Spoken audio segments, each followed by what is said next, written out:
Life often feels like a series of storms, some we see coming, others take us by surprise. For Olivia Carter, a single mother determined to create a better future for her young son, those storms had been relentless. A flat tire on a rain-soaked road marked the beginning of her journey to Hopewell, a small town with a big heart. What Olivia didn't expect was how much this place and the people in it would change her life. From a chance encounter with a stranger who offered a helping hand to the unyielding support of a community that believed in her, Olivia's path is one of resilience, hope, and finding strength in unexpected places. Along the way, she battles self-doubt, overcomes challenges, and discovers the healing power of storytelling, not just for herself, but for others seeking their own sense of renewal. The rain fell relentlessly as Olivia Carter drove down the dark and winding road, her car struggling against the pounding storm. The old sedan groaned with every turn, its headlights barely cutting through the dense sheets of rain. Olivia's hands gripped the steering wheel tightly, her knuckles pale against her light brown skin. The rhythmic thump of the windshield wipers was the only sound inside the car, apart from her own shallow breathing. In the passenger seat sat her 8-year-old son, Noah, bundled in a too-small jacket. His head rested against the window, eyes half closed, lulled by the car's vibrations despite the storm. Olivia glanced at him, her heart twisting.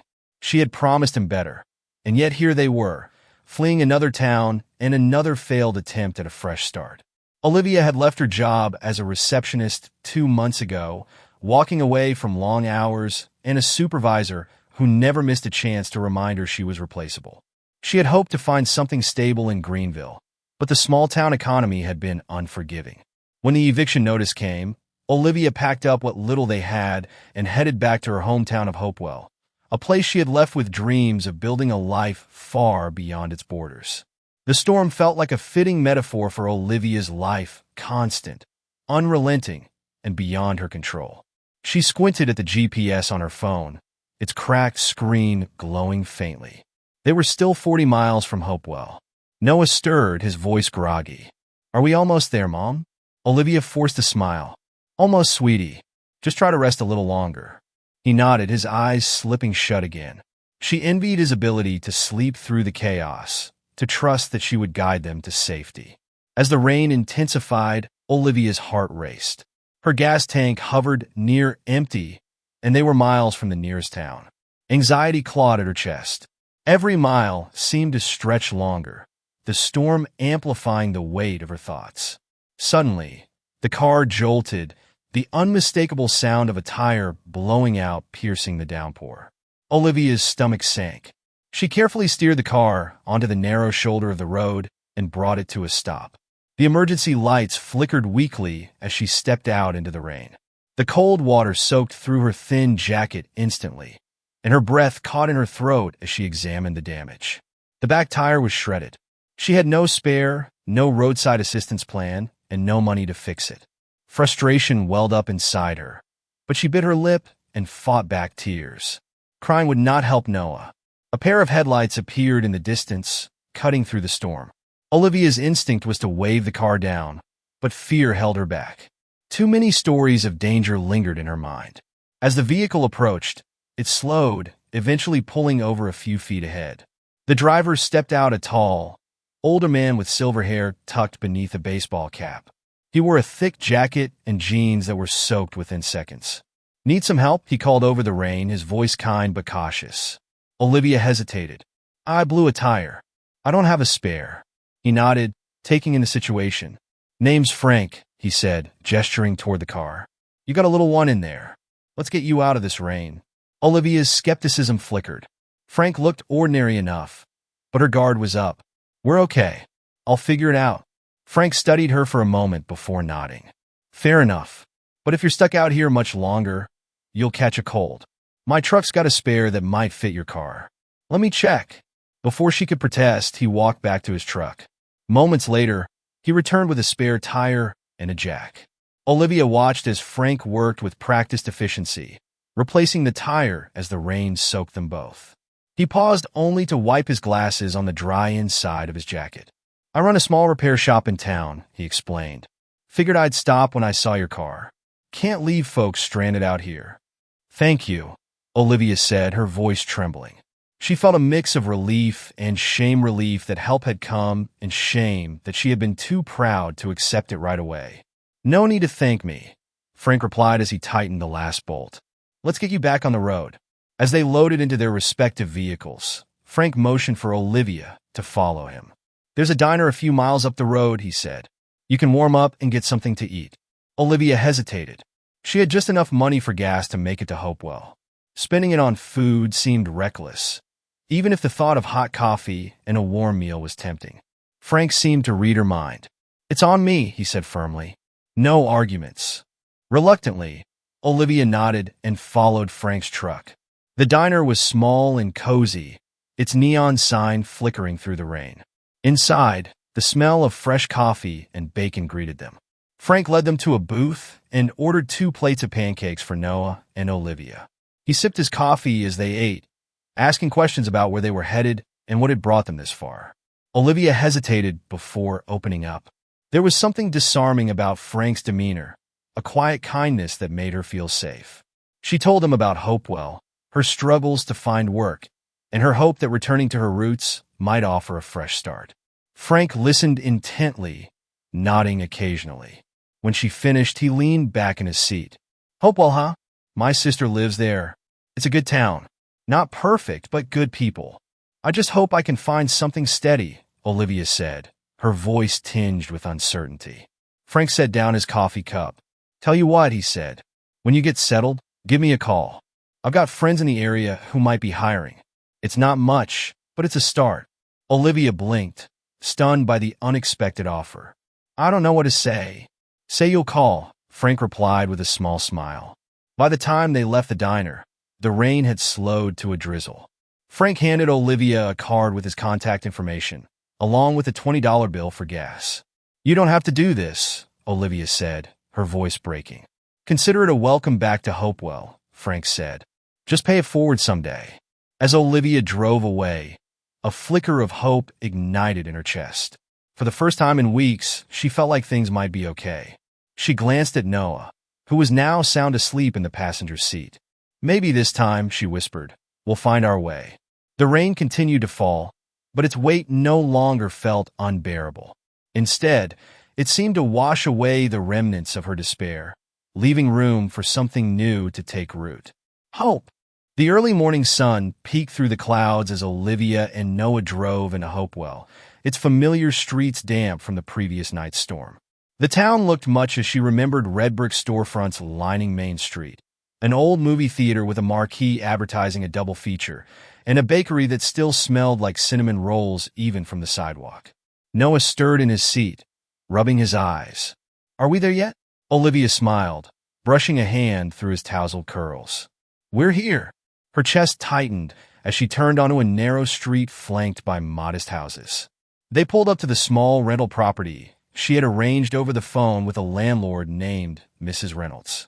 The house was nothing fancy, a single-story structure with faded white siding and a sagging porch, but it had a roof, walls, and a door that locked. It was enough. Mrs. Reynolds, a petite woman in her 70s, greeted them with a wide smile and a plate of cookies. "Welcome, dear," she said, handing the plate to Olivia. "I made these for you and your boy." Olivia blinked, taken aback by the gesture. "Thank you. That's very kind. Come on in. I'll show you around," Mrs. Reynolds said, her voice cheerful. The inside of the house was sparse but clean. The walls were painted a soft beige, and the furniture a mismatched collection of hand-me-downs gave the space a lived-in feel.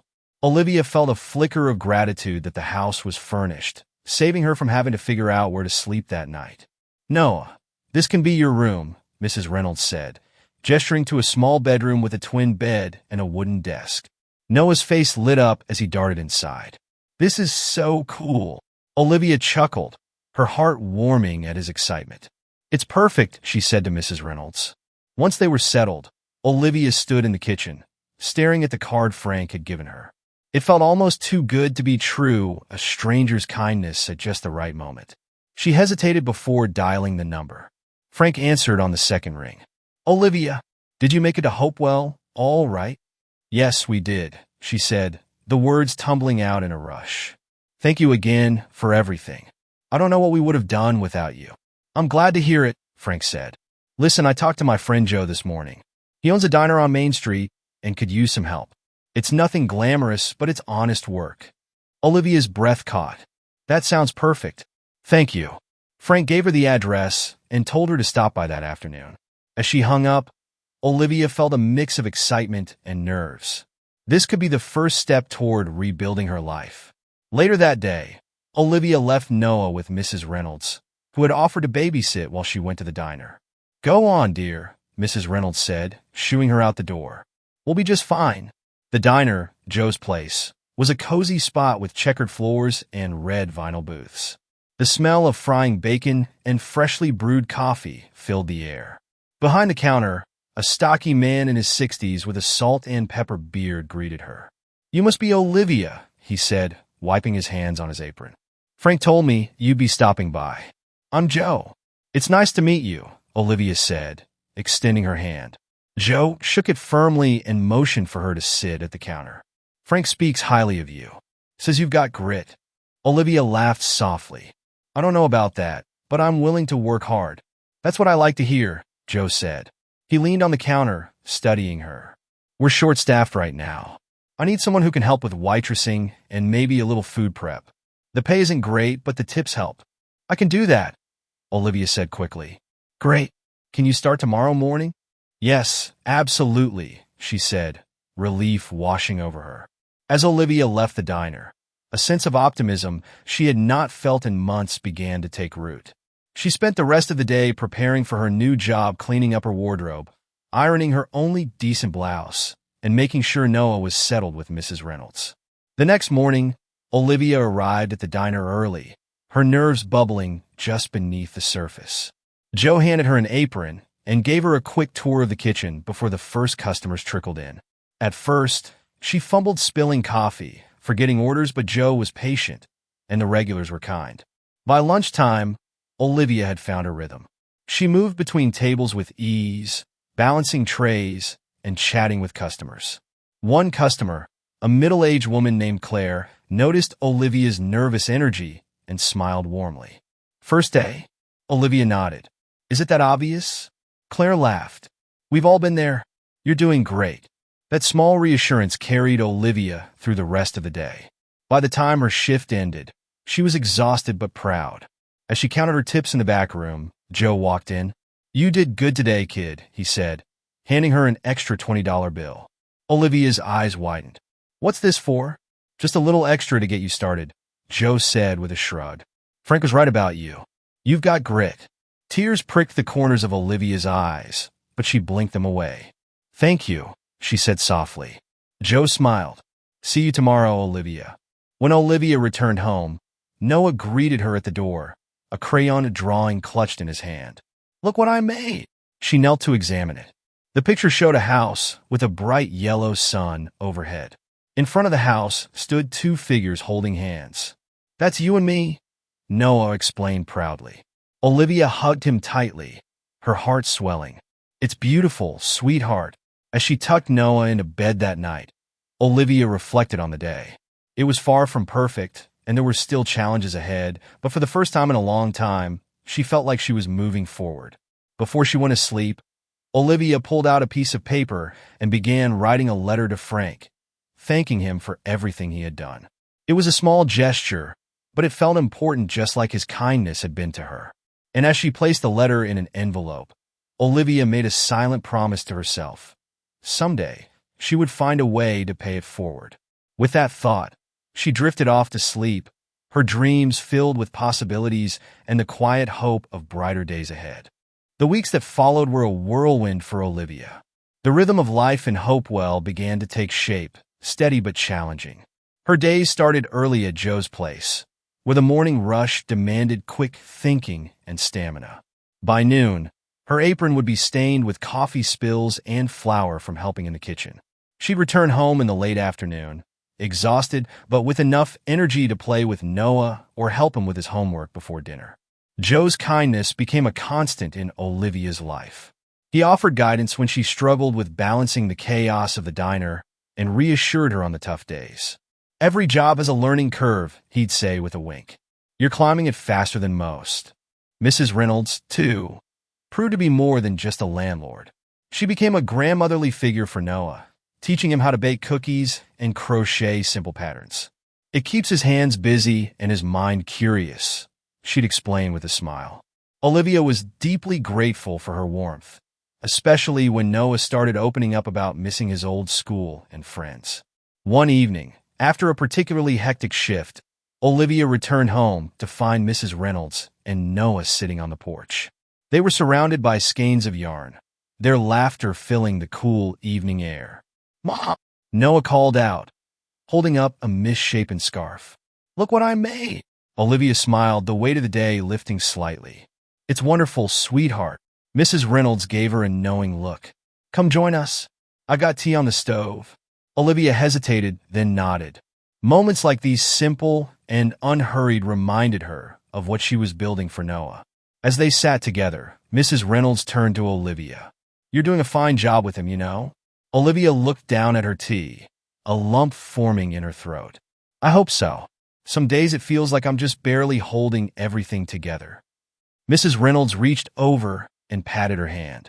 "Raising a child on your own is no easy task, but you're doing it with love. That's what matters." Olivia nodded, blinking back tears. The reassurance was unexpected but deeply needed. At the diner, Olivia slowly began to find her place. The regular customers learned her name, and she learned theirs. Claire, the woman who had encouraged her on her first day, often stopped by with her teenage daughter, Lily.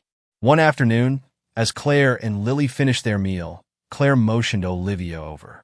"You know," she said, "my husband runs a small landscaping business. He's always looking for extra hands in the spring. If you or someone you know needs a side gig, let me know." Olivia blinked in surprise. "Thank you. I'll keep that in mind." Claire smiled warmly. "We all need a hand sometimes. You're doing great here, by the way." Olivia returned to the kitchen, her mind buzzing. It was a small gesture, but it reminded her that people in Hopewell seemed genuinely invested in each other's success. By the end of her first month, Olivia had managed to save a small portion of her tips. It wasn't much, but it was enough to ease the constant worry about making ends meet. She used part of it to buy Noah a new pair of sneakers, and the look of pure joy on his face made every long shift worth it. But the challenges persisted. There were days when exhaustion overtook her, when she felt the weight of trying to rebuild her life pressing down. On one such evening, she sat at the small kitchen table after Noah had gone to bed, her head in her hands. "I just want to catch a break," she murmured to herself. A soft knock at the door startled her. She opened it to find Mrs. Reynolds holding a pie, her expression kind but firm. "You look like you could use this," the older woman said, stepping inside uninvited. Olivia chuckled despite herself. "How did you know?" "I've been around long enough to recognize that look," Mrs. Reynolds replied, setting the pie on the table. "You're carrying a heavy load, my dear, but you're not alone. Don't forget that." They sat together in companionable silence, sharing slices of pie. For the first time that week, Olivia felt herself breathe a little easier. The next day, Frank stopped by the diner while Olivia was working. His presence was a welcome surprise. "How's it going?" he asked, settling onto a stool at the counter. "Better," Olivia admitted, pouring him a cup of coffee. "Thanks to you." Frank waved her gratitude away. "You're the one putting in the work. I just gave you a nudge." Joe wandered over, a grin spreading across his face. "Ah, the man who sent me my best new hire." Frank laughed. "Glad to hear she's living up to my recommendation." "More than that," Joe said, patting Olivia on the shoulder. "She's part of the family now." Olivia felt her cheeks flush. The sense of belonging she had been searching for was slowly, unexpectedly, taking root here in Hopewell. That evening, as Olivia tucked Noah into bed, he looked up at her with wide eyes. "Do you like it here, Mom?" Olivia paused, considering her answer. "I think we're starting to find our place," she said finally. Noah smiled. "Me too." Mrs. Reynolds said, "She's going to teach me how to bake bread next week." Olivia chuckled. "That sounds messy." "Yeah," Noah said with a grin. "It'll be awesome." As she turned off the light, Olivia stood in the doorway for a moment, watching her son drift off to sleep. For the first time in months, she felt a glimmer of hope that maybe, just maybe, they were on the right path. The next morning, as Olivia walked into the diner, Joe greeted her with a newspaper. "You're famous," he said, handing it to her. She frowned, puzzled, until she saw the headline. "Acts of kindness spark new beginnings." Below was a picture of Frank's truck and the diner, with a short article detailing how small gestures of support were helping people like Olivia rebuild their lives in Hopewell. Her heart swelled as she read the story. It wasn't just about her. It was about the community. She was becoming a part of a community that believed in lifting each other up. That day, as she served customers and exchanged smiles with the regulars, Olivia felt something she hadn't felt in a long time. She felt at home. The buzz at Joe's place after the newspaper article was almost tangible. More people than usual stopped by, some out of curiosity and others to show their support. Olivia noticed familiar faces and new ones alike, many offering kind words or generous tips. Though she felt a little embarrassed by the attention, the positive energy gave her a boost. "You're quite the celebrity," Joe teased as they prepped for the lunch rush. Olivia laughed, shaking her head. "Hardly. It was Frank's story more than mine." "Doesn't matter," Joe said, handing her a tray of sandwiches. "It's about what it represents. People like to see someone trying to make it, and they're rooting for you." The idea of people rooting for her was foreign, but uplifting. As the day wore on, Olivia worked with renewed vigor, her confidence growing. She even caught herself humming along to the jukebox playing an old Motown classic. That afternoon, Claire stopped by the diner with her husband, Paul. Olivia had seen Paul around town, but had never spoken to him directly. He was a wiry man with sun-weathered skin and a ready smile. "Frank mentioned you might need some extra work," Paul said as Olivia poured their coffee. "I could definitely use the income," Olivia replied, glancing at him curiously. Paul nodded. "Spring's coming, and I've got a lot of landscaping jobs lined up. It's mostly planting, mulching, and mowing, nothing fancy. You get weekends off, and I pay weekly." "That sounds great," Olivia said, a flicker of relief crossing her face. "When would I start?" Paul grinned. "This Saturday. I'll swing by to pick you up at 8. Claire chimed in. "You've got a good eye for detail, Olivia. That's going to come in handy." Olivia beamed, grateful for the opportunity. The extra income would give her some breathing room, maybe even allow her to save for the first time in years. That evening, Olivia told Noah about the landscaping job as they sat at the kitchen table coloring together. "Will you be planting flowers?" Noah asked, his eyes lighting up. "Maybe," Olivia replied. "If I get good at it, I'll make sure we have a garden here too." "Can I help?" Noah asked eagerly. "Of course," Olivia said, ruffling his hair. "You'll be the official garden designer." Noah laughed, his face glowing with excitement. Moments like this reminded Olivia why she was pushing so hard to build a better life. On Saturday morning, Olivia stood by the porch, waiting for Paul. She wore a pair of borrowed work boots from Mrs. Reynolds, who had insisted they would be better than her sneakers. Paul arrived in a battered pickup truck loaded with tools and bags of mulch. "Ready to get your hands dirty?" he called out, grinning. Olivia climbed in, nervous but determined. The first job was at a large property on the outskirts of town, where they were tasked with planting shrubs along the driveway and refreshing flower beds around the house. Paul showed her how to use the tools, offering tips on spacing and depth for planting. Olivia's hands ached by mid-morning, but she didn't complain. She focused on the rhythm of the work, finding it oddly satisfying. "You're a natural," Paul said as they took a break. "You keep this up, and I'll have to make you crew leader." Olivia laughed, shaking her head. "I think I'll stick to learning the basics for now." Paul smiled, clearly impressed by her dedication. Over the next few weeks, Olivia juggled her shifts at the diner and her landscaping work. The long hours were exhausting, but each paycheck brought her closer to stability. The pride she felt in earning honest money made the fatigue worthwhile. Noah noticed the difference too. "You're smiling more, Mom," he said one evening as they worked on a puzzle together. Olivia paused, surprised. "I guess I am. Things are getting better, aren't they?" Noah nodded solemnly. "I like it here. Mrs. Reynolds says I'm a good helper." "She's right," Olivia said, pulling him into a hug. "You're my best helper." One day at the diner, Claire stopped by with Lily. They lingered after lunch, chatting with Olivia as she wiped down tables. Have you ever thought about going back to school? Claire asked suddenly. Olivia looked up, startled.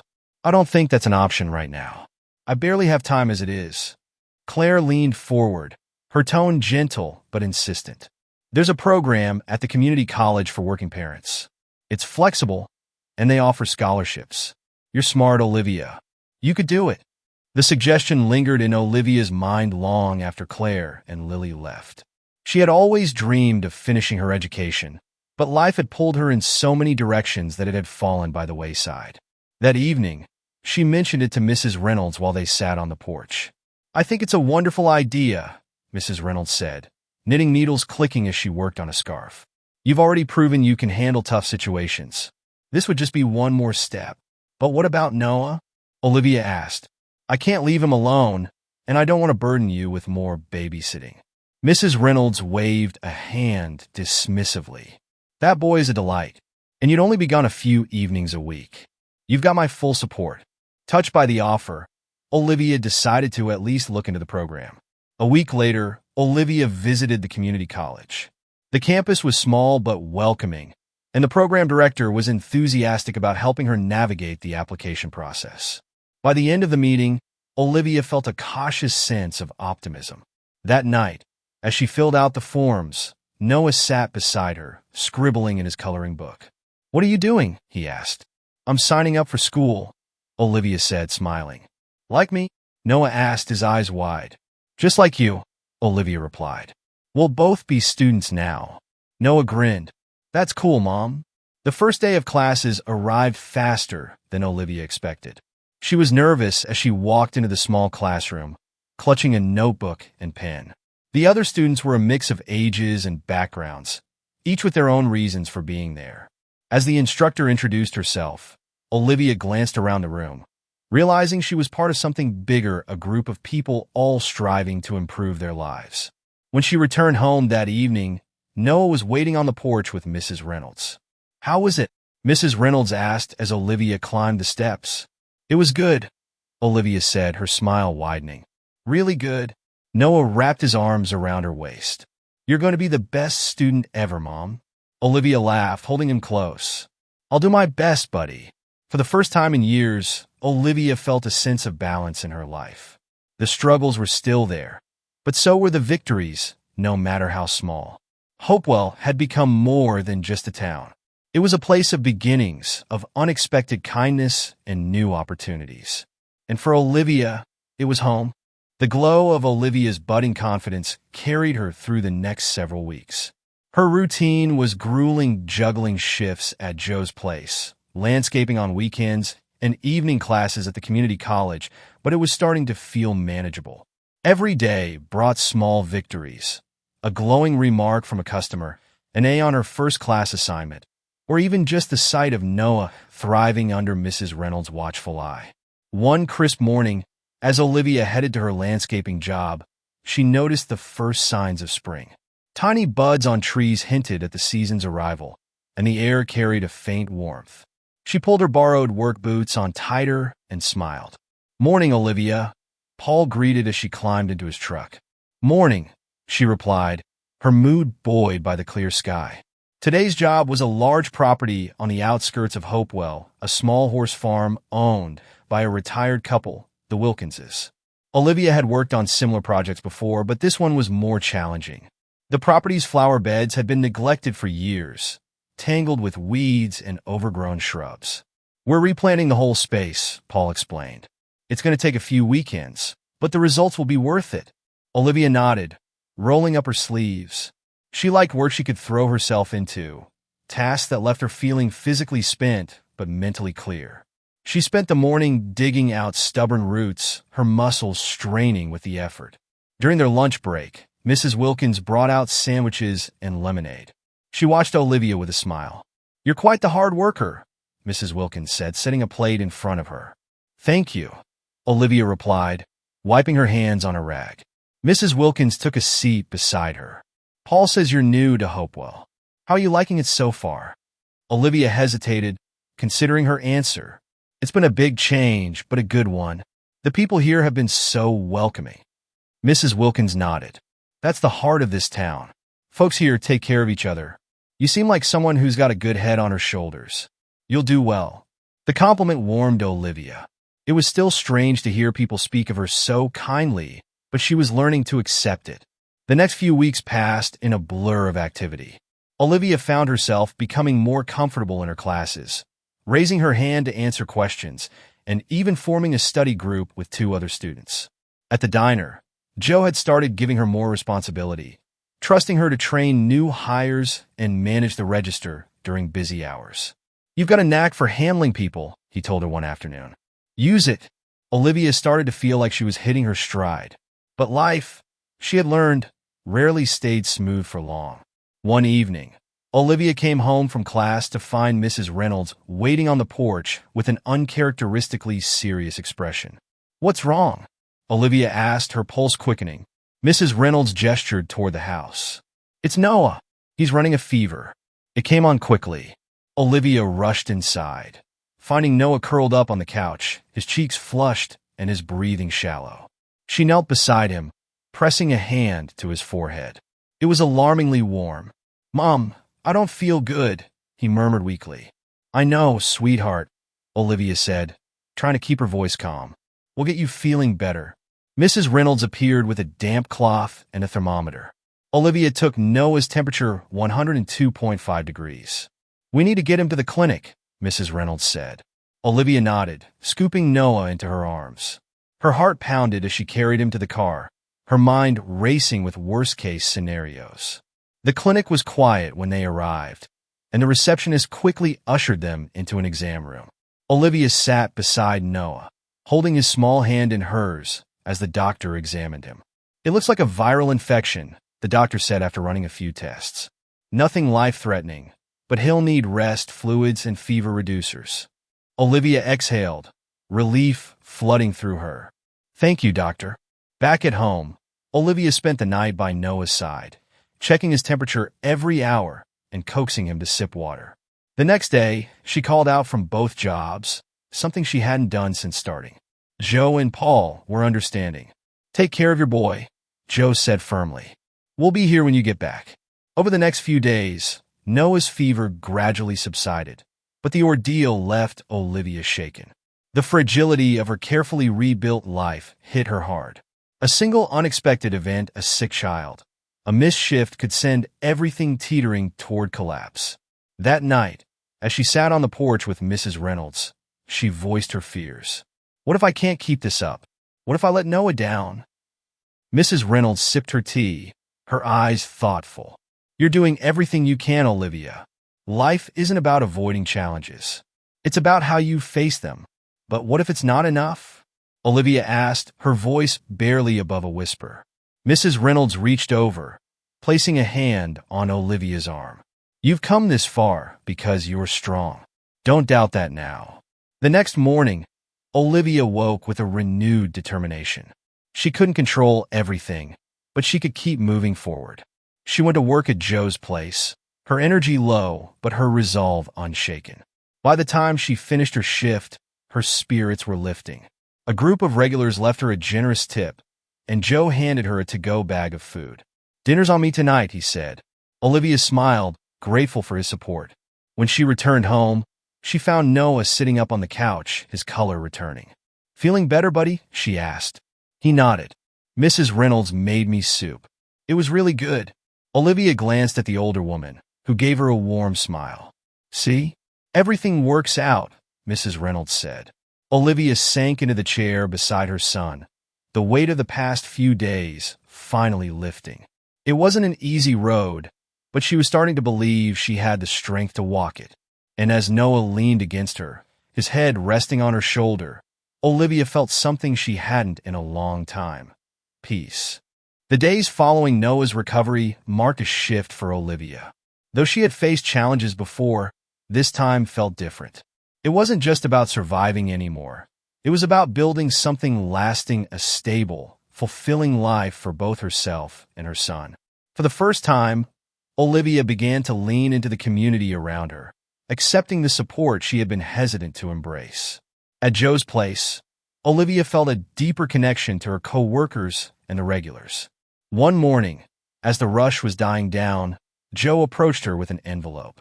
"This is for you," he said, setting it on the counter. "What is it?" Olivia asked, frowning. Joe shrugged. "Tips from last week. The crew agreed to split the extras and give them to you. Consider it a little cushion." Olivia stared at him, speechless.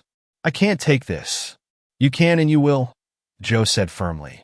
"Everyone here knows how hard you work. We just wanted to show you that we see it." Tears pricked Olivia's eyes, but she quickly wiped them away. "Thank you," she said, her voice thick with emotion. Joe gave her a small smile. "Just keep doing what you're doing. That's thanks enough." Meanwhile, Olivia's evenings at the community college were becoming a bright spot in her routine. Her professor, a warm woman named Dr. Hill, often stayed after class to discuss assignments or offer advice. One night, as Olivia lingered after class to review her latest essay, Dr. Hill gave her an encouraging smile. "You've got a real talent for writing," she said, handing back the graded paper with a bold A scrawled at the top. "Thank you," Olivia said, her cheeks flushing. "Have you ever thought about pursuing a degree in communications or journalism?" Dr. Hill asked. Olivia shook her head. "I'm just trying to get through these classes for now." Dr. Hill leaned forward, her tone gentle but firm. "You're capable of more than you realize. Don't limit yourself." The words lingered with Olivia as she drove home that night. No one had ever suggested she could aim for something beyond getting by. The idea both thrilled and scared her. At home, Olivia began to carve out time each evening to write. It started with journaling, capturing the moments that felt significant, both good and bad. Before long, her thoughts began to take on a narrative form, weaving together stories of her journey and the people who had helped her along the way. One night, as she wrote at the kitchen table, Noah appeared in the doorway, clutching his blanket. "Can't sleep?" Olivia asked, setting down her pen. Noah shook his head, climbing onto her lap. "What are you doing?" "Writing," Olivia said, wrapping her arms around him. "About what?" "About us," she said softly. "And how far we've come." Noah looked up at her, his eyes wide. "Are you going to put it in a book?" Olivia laughed. "Maybe one day." The landscaping work with Paul continued to be a rewarding escape from her usual routine. Though it was physically demanding, Olivia enjoyed the satisfaction of seeing a job through from start to finish. One Saturday, as they finished planting a row of flowers at the Wilkins farm, Mrs. Wilkins emerged with a tray of lemonade and cookies. "Come sit," she said, motioning to the porch. Olivia and Paul joined her, the sun casting a golden glow over the yard. "You've done a beautiful job here," Mrs. Wilkins said, her eyes sparkling. "It's like the garden is life again." Paul grinned. "That's all Olivia's doing. She's got a good eye for detail." Olivia blushed, brushing dirt from her hands. "I just follow instructions." "Nonsense," Mrs. Wilkins said firmly. "You've got a gift. Have you ever thought about starting your own business?" Olivia blinked, caught off guard. "No, I wouldn't even know where to start." "Well, think about it," Mrs. Wilkins said, leaning back in her chair. "You've got the talent. The rest will come." The idea seemed far-fetched, but it planted a small seed of hope in Olivia's mind. As spring unfolded, the town of Hopewell began to come alive. Festivals and farmers' markets dotted the weekends, bringing people together to celebrate the season. Olivia decided to take Noah to the town square one Saturday, eager to give him a break from their usual routine. The square was bustling with activity. Vendors sold homemade crafts and baked goods, children ran through the fountain, and a local band played upbeat tunes. Olivia let Noah pull her from booth to booth, his excitement contagious. At one booth, a woman selling handmade journals caught Olivia's eye. The journals were bound in soft leather, each one unique. "You're a writer?" the woman asked, noticing Olivia's lingering gaze. "Not really," Olivia said with a shy smile. "Just starting, I guess." The woman handed her a journal with a sunburst design on the cover. "Take this one, a gift for a new beginning." "I can't," Olivia started to protest, but the woman waved her off. "Consider it encouragement," the woman said with a wink. Olivia accepted the journal, her heart swelling with gratitude. That evening, as Noah slept, Olivia opened the journal and began to write. The blank pages felt like a challenge, but also an invitation. She started with a simple sentence. This is where it all began. The words came slowly at first, then in a rush, spilling out like a flood. She wrote about the rainy night on the road, Frank's unexpected kindness, Mrs. Reynolds' unwavering support, and the sense of belonging she had found in Hopewell. By the time she set the journal aside, the moonlight streaming through the window, Olivia felt a sense of purpose she hadn't known in years. For the first time, she believed in the possibility of a future shaped not by survival but by hope. The journal quickly became a part of Olivia's nightly routine. It was more than a place to capture her thoughts. It became a quiet sanctuary where she could reflect on her journey. Each night, after Noah was asleep and the house had fallen silent, she would write. The act itself felt like reclaiming a piece of herself she had long forgotten, a creative spark buried beneath years of struggle. One evening, as Olivia flipped through the pages of her journal, she stopped at the sentence she had written a few weeks earlier. This is where it all began. The words lingered in her mind, and she felt a growing desire to share her story, not just for herself, but for others who might find strength in her journey. The next day, during a break at Joe's place, Olivia mentioned the idea to Claire, who had stopped by for coffee. I've been writing about everything that's happened since I got here, Olivia said, her voice hesitant. Do you think anyone will want to read it? Claire's eyes lit up. Absolutely. People love stories about resilience. You never know who might be inspired by what you've been through. But where would I even start? Olivia asked. Claire smiled. I know someone who can help. My friend Megan runs a local blog. She's always looking for stories like yours. The idea both thrilled and terrified Olivia. Sharing her story publicly felt like stepping into unknown territory. But deep down, she knew it was something she wanted to do. A week later, Olivia met Megan at a small cafe near the town square. Megan was a cheerful woman in her 30s, her energy infectious. I heard a lot about you from Claire, Megan said, sliding a cup of tea across the table. She told me you've got an incredible story. Olivia shifted in her seat, nervous but eager. I've been writing in a journal, she explained. It's mostly personal, but I thought it might help others if I shared some of it. Megan nodded. That's exactly the kind of story people connect with. Why don't you start by sharing an excerpt? I'll help you shape it into a piece for the blog. They spent the next hour discussing Olivia's experiences, focusing on the themes of kindness and community that had helped her rebuild her life. By the end of the meeting, Olivia felt more confident about taking this leap. Over the next few weeks, Olivia worked with Megan to craft her story. Writing it felt like reliving the highs and lows of her journey, but it also helped her see how far she had come. When the piece was finally published, Olivia's nerves were at an all-time high. She worried about how people might perceive her or whether her words would make a difference. But as the days passed, the response exceeded anything she had imagined. Messages poured in from readers, some thanking her for sharing her story, others recounting their own struggles and how her words had resonated with them. One message, in particular, stayed with Olivia. It was from a young woman named Sarah, who wrote, I've been feeling stuck for so long, like I can't move forward no matter how hard I try.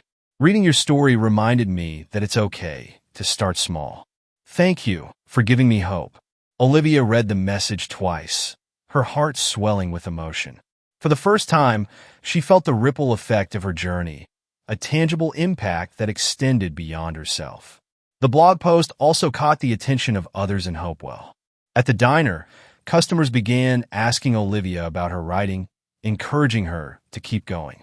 You've got a gift, Joe said one morning as he handed her a stack of orders. Don't let it go to waste. Even Paul chimed in during one of their landscaping jobs. You should write about the gardens we've been working on, he said with a grin. Make me sound like I know what I'm doing.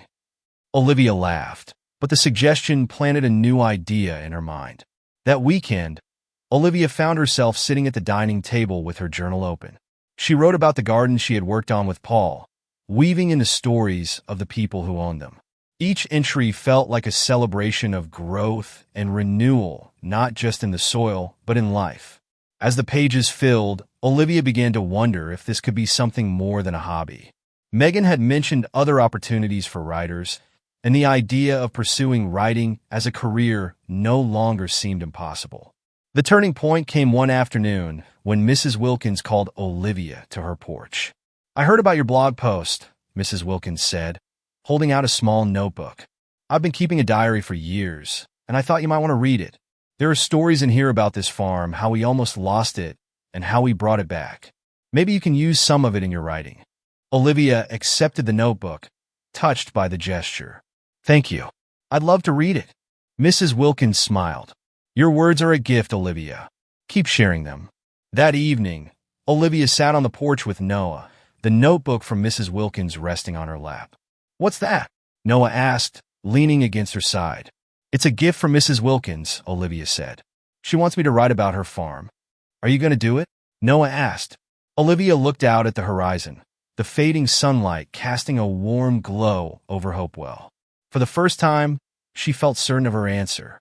"Yes," she said. "I think I will." As Noah rested his head on her shoulder, Olivia felt a renewed sense of purpose. Her journey was far from over, but she was beginning to see the path ahead. It wasn't just about finding stability anymore. It was about building a life she could be proud of, a life filled with creativity, kindness, and hope. With Mrs. Wilkins' notebook in hand, Olivia set out to honor her story. Each evening, after Noah was asleep and the house was quiet, Olivia pored over the pages. The notebook was filled with rich anecdotes about the Wilkins farm, the struggles of maintaining it, the joys of watching it thrive, and the unshakable bond the Wilkinses had built with the land. Olivia began by drafting an outline, weaving Mrs. Wilkins' words into her own. She didn't just want to tell the story of the farm. She wanted to capture its essence, a testament to resilience and renewal, much like her own journey. The next Saturday, Olivia shared her progress with Megan over coffee at the cafe. "This is beautiful," Megan said, scanning the draft Olivia had brought. "You've captured something really special here. I just hope I'm doing it justice," Olivia replied, nervously twisting her hands in her lap. "You are," Megan assured her. "And I think you should consider submitting this to the Hopewell Gazette. They love pieces that celebrate local stories." Olivia blinked in surprise. "The Gazette? Do you really think they'd publish something I wrote?" "I do," Megan said firmly. "This story deserves a wider audience." The suggestion sparked both excitement and doubt in Olivia. Sharing her blog post had been one thing, but submitting her work to a newspaper felt far more daunting. That evening, as Olivia sat on the porch watching Noah play in the yard, she mulled over Megan's words. Submitting her work would mean stepping out of her comfort zone again, taking a risk. "Mom!" Noah called, breaking her thoughts. She looked up to see him holding a small bunch of wildflowers he had picked from the edge of the yard. "These are for you," he said, bounding up the steps. Olivia smiled, her chest tightening. "They're beautiful, Noah." "Thank you." As she arranged the flowers in a jar, Olivia thought about how far they had come. Each step of their journey had required courage, and each step had brought them closer to a life filled with hope and possibility. She looked down at the draft in her hands. Maybe this was the next step. The following Monday, Olivia visited the office of the Hopewell Gazette. The small building sat on the corner of Main Street, its glass door painted with the paper's logo. Olivia hesitated for a moment before stepping inside. The receptionist greeted her warmly. "Can I help you?" "I'm here to submit a piece for consideration," Olivia said, holding up her draft. The receptionist nodded. "You want to speak with Mr. Daniels? Let me see if he's available." A few minutes later, Olivia found herself in a modest office, sitting across from Mr. Daniels, the Gazette's editor. He was an older man with a kind face, his glasses perched on the edge of his nose. "So," he said, skimming the first page of her draft, "tell me about this story." Olivia took a deep breath and began explaining.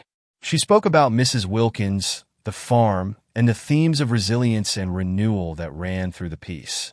Mr. Daniels listened intently, nodding occasionally. When she finished, he leaned back in his chair. "This is exactly the kind of story we like to feature," he said, a smile tugging at his lips. "I'd like to run it in next Sunday's issue." Olivia's breath caught. "Really? Really?" he said, sliding the draft back to her. "I'll have my team edit it, but you've done a fantastic job. Congratulations." When Olivia left the Gazette's office, the spring air felt lighter, fresher. She had done it, taken another step towards something she once thought impossible. She called Mrs. Wilkins as soon as she got home. "They're going to publish it," Olivia said, her excitement bubbling over. "Oh, Olivia, that's wonderful," Mrs. Wilkins exclaimed. "You've brought my stories to life in a way I never could." "Thank you." "No," Olivia said softly. "Thank you for trusting me with them." On the day the Gazette hit the stands, Olivia woke early and walked to the corner store to pick up a copy. Her hands trembled as she flipped through the pages, finding her story on the second spread. There it was, complete with photos of the Wilkins farm, her name printed boldly beneath the headline, "A farm's renewal, a family's legacy." That afternoon, Joe stopped by the diner with a stack of newspapers under his arm. "Looks like someone's famous again," he teased, handing Olivia a copy. The customers, many of whom had already read the article, offered their congratulations. Claire and Paul stopped by with Lily, and even Paul, usually reserved, seemed impressed. "You've got talent, Olivia," he said, clapping her on the shoulder. "Thanks," she said, feeling a warmth she hadn't known in years. By the end of the day, Olivia returned home, emotionally drained but deeply fulfilled. She found Noah sitting at the kitchen table, carefully cutting pictures from an old magazine. "What are you working on?" she asked, dropping her bag on the counter. "It's for you," Noah said, holding up a collage. "It's about the farm story you wrote." Olivia took the collage, her throat tightening. It was a simple yet heartfelt representation of her work, photos of flowers, barns, and sunshine pieced together with love. "It's perfect," Olivia said, pulling Noah into a hug. As they sat together, the Gazette resting on the table between them, Olivia felt the weight of her journey begin to shift. It was no longer a struggle to survive. It was a story of growth, a narrative she was shaping with every choice she made. For the first time, Olivia believed she could build something lasting, not just for herself, but for Noah, a life rooted in resilience, nurtured by kindness, and blooming with hope. The success of Olivia's article in the Hopewell Gazette brought more than just local recognition. Over the following weeks, she received phone calls and emails from people in the community who wanted to share their stories. Farmers, shop owners, and longtime residents reached out with tales of resilience and renewal, each hoping Olivia could give their voices the same thoughtful care she had given Mrs. Wilkins. At first, Olivia felt overwhelmed by the attention. Balancing work, school, and Noah's needs was already a challenge. But as she read through the messages, she realized these stories weren't just requests, they were opportunities. They reminded her of her own journey and the power of storytelling to connect and inspire. One morning, Olivia sat at the kitchen table with her laptop open and Mrs. Reynolds pouring coffee nearby. "You're going to need more space for all these stories," Mrs. Reynolds remarked, gesturing to the growing stack of notes and drafts spread across the table. Olivia laughed. "I didn't expect this kind of response. I'm not even sure what to do with it all." Mrs. Reynolds raised an eyebrow. "Well, why not start a blog of your own? You got a talent for this, Olivia. Build on it." The suggestion lingered in Olivia's mind as she drove to the diner later that day. The idea of starting her own blog was daunting, but the thought of creating a platform where these stories could live excited her. At Joe's place, Claire stopped by during the lunch rush and noticed Olivia's distracted expression. "You've got something on your mind," Claire said, stirring sugar into her coffee. Olivia hesitated before explaining. "Mrs. Reynolds suggested I start a blog to share these stories. I like the idea, but it feels big." Claire smiled knowingly. "Big doesn't mean impossible. Why not start small? Post one story a week. You've already got people who believe in you."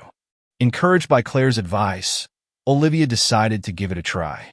That evening, after putting Noah to bed, she sat down at her laptop and started setting up her blog. She named it Roots and Renewal, a nod to the themes that had shaped her writing. The first story Olivia posted was about Joe and his diner. She wrote about the role the diner played in the community, a place where people gathered, shared meals, and found connection. She included stories of Joe's kindness and how he had supported her during her early days in Hopewell. The post quickly gained traction. Customers at the diner brought it up over their meals, praising Olivia's ability to capture the heart of the town. Joe, ever modest, waved off the attention but gave Olivia a proud smile whenever someone mentioned the article. "You've got a real knack for this," he told her one afternoon. "Keep it up." As the weeks went on, roots and renewal became a regular part of Olivia's routine. Each story she posted drew more readers, and soon the blog began to attract attention beyond Hopewell. A regional magazine reached out, asking to feature some of her pieces in an upcoming issue. The recognition felt surreal. Olivia had started writing as a way to process her own journey, and now her words were reaching people she had never met, inspiring them in ways she hadn't imagined. At home, Noah was equally excited about the blog's growth. He often sat beside Olivia as she wrote, offering his input. "Make sure you write about Mrs. Wilkins' dog," he said one evening, pointing to a photo Olivia had included in a draft. "He's the best part of her farm." Olivia laughed, making a note to include the dog's story. "You're my best editor, you know that?" Noah beamed, his pride evident. One weekend, Olivia visited Paul's landscaping business to gather material for her next story. Paul was initially reluctant to talk about himself, but eventually opened up as they worked together on a garden project. "Landscaping isn't just about plants," Paul said, digging into the soil. "It's about creating spaces where people feel at home. That's what I like about it." Olivia smiled, jotting down his words in her notebook. "I think people will love hearing that." When she posted Paul's story on the blog, it received an outpouring of support. Customers who had worked with Paul left comments praising his dedication, and new clients reached out to him after reading the article. "Looks like you've got a gift for marketing too," Paul joked when Olivia visited him a few days later. As the blog continued to grow, Olivia began to dream of where it could take her. She started to see writing not just as a passion, but as a career. The possibility felt both thrilling and intimidating. One evening, as Olivia shared her thoughts with Mrs. Reynolds, the older woman nodded thoughtfully. "You've built something special, Olivia," Mrs. Reynolds said. "If you want to turn it into something bigger, you can. You've already proven you're capable." "But what if I fail?" Olivia asked, voicing the fear that had been gnawing at her. Mrs. Reynolds gave her a gentle smile. "Failure isn't the end. It's just a step on the way to success. And you've got more people rooting for you than you realize." That night, Olivia stayed up late, brainstorming ways to expand roots and renewal. She decided to start offering workshops at the community center, teaching others how to share their stories through writing. It felt like a natural next step away to give back to the community that had given her so much. The first workshop was small, just a handful of participants, but the energy in the room was palpable. Olivia guided them through exercises designed to spark creativity, and by the end of the session, each participant had begun drafting a personal story. One woman approached Olivia afterward, her eyes shining with gratitude. "I never thought I'd be able to put my story into words," she said. "Thank you for helping me see that I can." As Olivia walked home that evening, her heart full, she realized she had found something more than a career or a creative outlet. She had found a calling, a way to connect, inspire, and help others find their voices. Back at home, Olivia sat on the porch with Noah, watching the stars. "Do you think your blog will be famous one day?" Noah asked, his voice sleepy. Olivia smiled, brushing a hand through his hair. "I don't know, buddy. But even if it's not, it's already done something important." "What's that?" "It's brought us here," Olivia said softly. "And that's more than enough." Noah leaned against her shoulder, and together they sat in the quiet night, surrounded by the warmth of possibility. The weeks turned into months, and Olivia's life continued to flourish in ways she had once thought impossible. The blog, Roots and Renewal, gained a steady following, and her workshops at the community center became a cherished part of her schedule. Each session was a reminder of the power of storytelling, not just to heal, but to connect. Her evenings were still filled with the rhythm of juggling responsibilities, diner shifts, landscaping jobs, classwork, but now there was a lightness to it all. Olivia no longer felt like she was just surviving. She was building something meaningful, piece by piece. One crisp spring morning, Olivia found herself back at Mrs. Wilkins' farm. The wildflowers were in full bloom, their vibrant colors painting the fields with life. She had come to gather final details for a follow-up story about the farm's transformation, a piece that would showcase how far it had come since Paul's landscaping crew had worked their magic. "Hard to believe this is the same place," Olivia said, standing beside Mrs. Wilkins on the porch. Mrs. Wilkins nodded, her face glowing with pride. It's thanks to you and Paul. You saw what this farm could be when I almost gave up. No, Olivia said, her voice soft. You never gave up. I just helped you tell the story. They stood in comfortable silence for a moment, the breeze carrying the scent of wildflowers. Mrs. Wilkins turned to Olivia, her expression thoughtful. You know, you remind me of this farm. It was a little worn down when you came to Hopewell, but look at you now. You're blooming. The words stayed with Olivia long after she left the farm. The next milestone came unexpectedly. One evening, as Olivia was cleaning up after dinner, her phone buzzed with an email notification. She wiped her hands on a towel and opened the message, her heart skipping a beat. It was from a regional publishing house, expressing interest in turning her blog into a book. We believe your stories capture the essence of resilience and community in a way that readers across the country would connect with, the email read. We'd love to discuss this opportunity further. Olivia sat down, her hands trembling as she reread the email. The idea of a book had always felt like a distant dream, something other people did. But now, here was a possibility within reach. That night, she shared the news with Mrs. Reynolds and Noah. A book? Noah asked, his eyes wide with excitement. That's so cool. It's more than cool, Mrs. Reynolds said, her voice filled with pride. It's what you've been working toward, whether you realized it or not. But what if it's too much? Olivia asked, voicing the doubt that still lingered. I don't know anything about publishing. You'll learn, Mrs. Reynolds said firmly. And you've got plenty of people to help you along the way. Noah grinned. You're going to be famous, Mom. Olivia laughed, pulling him into a hug. Let's not get ahead of ourselves, buddy. The next few weeks were a blur of phone calls and meetings with the publishing house. The editors were supportive, guiding Olivia through the process of turning her blog posts and personal stories into a cohesive manuscript. One evening, after a particularly productive meeting, Olivia sat on the porch with her journal. She flipped through its pages, tracing the journey that had brought her to this moment. This is where it all began, she had written on that first night. And now, it felt like she was stepping into a new chapter not just for herself, but for the life she was building for Noah. The book, titled Roots and Renewal, Stories of Hopewell, was published later that year. Its release was met with an outpouring of support from the community and beyond. Olivia held a small launch event at the town square, where people gathered to celebrate her achievement. Among the crowd were the familiar faces that had shaped her journey: Frank, Joe, Claire, Paul, Mrs. Wilkins, and of course, Mrs. Reynolds and Noah. As Olivia stood at the podium to speak, she felt a swell of emotion. This book isn't just my story, she said, her voice steady. It's the story of everyone who believed in me when I didn't believe in myself. It's about the power of kindness and the strength we find in each other. The crowd erupted into applause, their cheers carrying across the square. That evening, as Olivia tucked Noah into bed, he looked up at her with a sleepy smile. I'm proud of you, Mom, he said softly.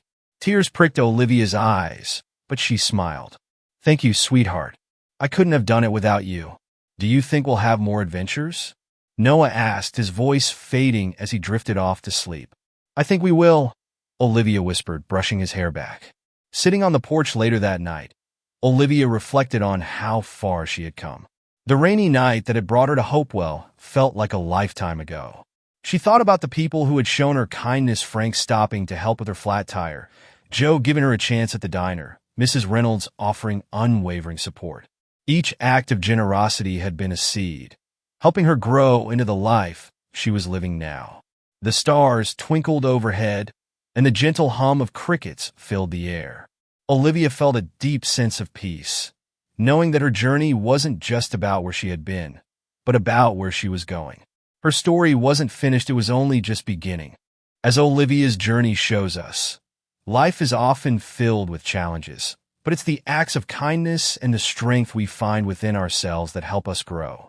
Her story is a testament to resilience, the power of community, and the hope that blooms when we dare to dream. If this story touched your heart and inspired you, don't forget to subscribe to our channel. By joining us, you'll never miss another tale of courage, transformation, and the human spirit. Together, Let's celebrate stories that remind us of what truly matters. Thank you for watching, and we'll see you in the next chapter of life's journey.